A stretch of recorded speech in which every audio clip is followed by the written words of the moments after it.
காந்திஜியை சுட்டுக் கொன்ற வழக்கின் நீதி விசாரணையின் போது நீதிபதி ஜி.டி. கோஸ்லா நத்ரம் கோட்சேவை தனது வாக்குமூலத்தை அளிக்க அனுமதித்தார்.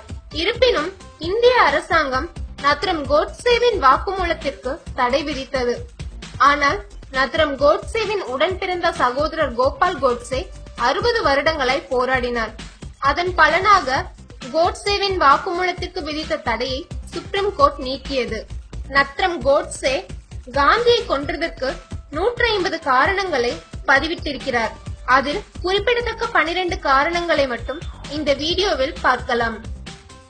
1.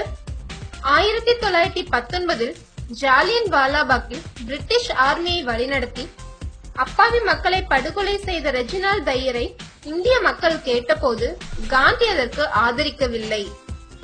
2. ஒட்டுமொத்த இந்தியாவை பகத்சிங், ராஜ்குரு மற்றும் சுக்தேவ் அவர்களை தூக்குமேடையிலிருந்து காப்பாற்ற வலியுறுத்திய போது பிடிவாதமாக மறுத்த காந்தி அவர்களை தவறாக வழிநடத்தும் சுதந்திர போராட்ட வீரர்கள் என்றும் வன்முறைக்கான பலன் என்றும் கூறி நிராகரித்தார். 3. 1946ஆம் ஆண்டு மே மாதம் 6ஆம் நாள் பொது மேடையில் முஸ்லிம் லீக் உறுப்பினர்களுக்கு எதிராக சண்டையிடாமல் இந்துக்களை விட்டுக் கொடுக்குமாறு கேட்டுக்கொண்டார். ஆனால் முஸ்லிம் லீக் உறுப்பினர்கள் 1500 இந்துக்களையும் இஸ்லாமிய மதத்துக்கு மாறிய 2000 இந்துக்களையும் கேரளாவில் கொன்றதற்கு காந்தி எதிர்க்காமல் அல்லாவை வழிபடுபவர்களின் தைரியமான செயல் என தெரிவித்தார். 4. பல சந்தர்ப்பங்களில் காந்தி சிவாஜி, மகாராணா பிரதாப் மற்றும் குரு கோவிந்த் சிங் ஆகியோரை தவறாக வழிநடத்திய தேசியவாதிகள் என குறிப்பிட்டிருக்கிறார். 5. காஷ்மீரில் அதிக முஸ்லிம் இருந்ததால் காஷ்மீரை ஆண்ட கடைசி மகாராஜாவை ராஜினாமா செய்துவிட்டு காசியில் குடியேற அறிவுறுத்தினார் காந்தி.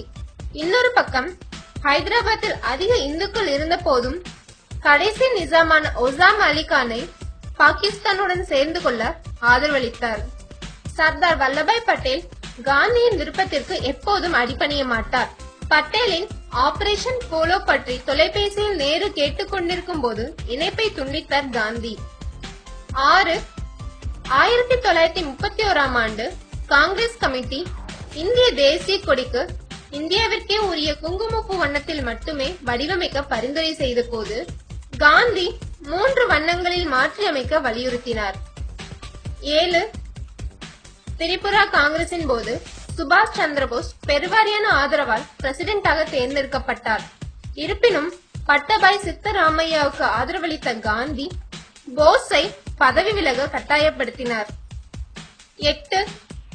1947ஆம் ஆண்டு ஜூன் 15 அன்று இந்தியாவை பிரிக்க அனுமதிக்க கூடாது என்று காங்கிரஸ் முடிவு செய்திருந்தது.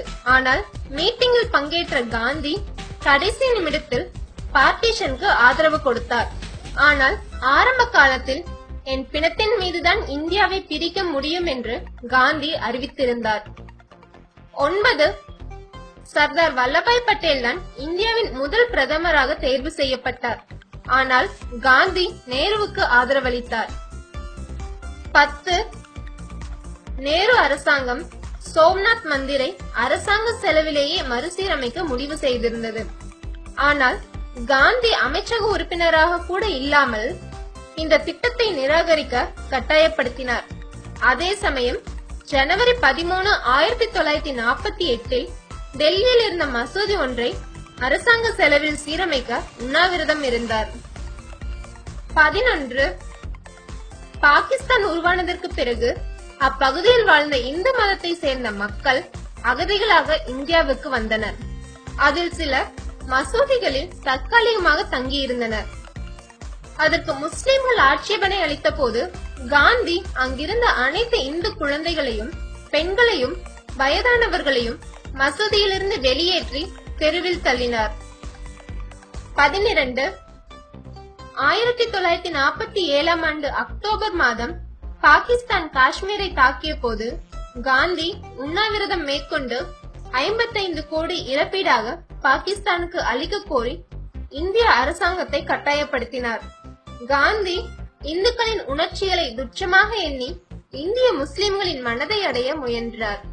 இந்த 12 காரணங்களும் கோட்சே காந்தியை கொன்றதற்கு பதிவிட்டதில் குறிப்பிடத்தக்க காரணங்கள்.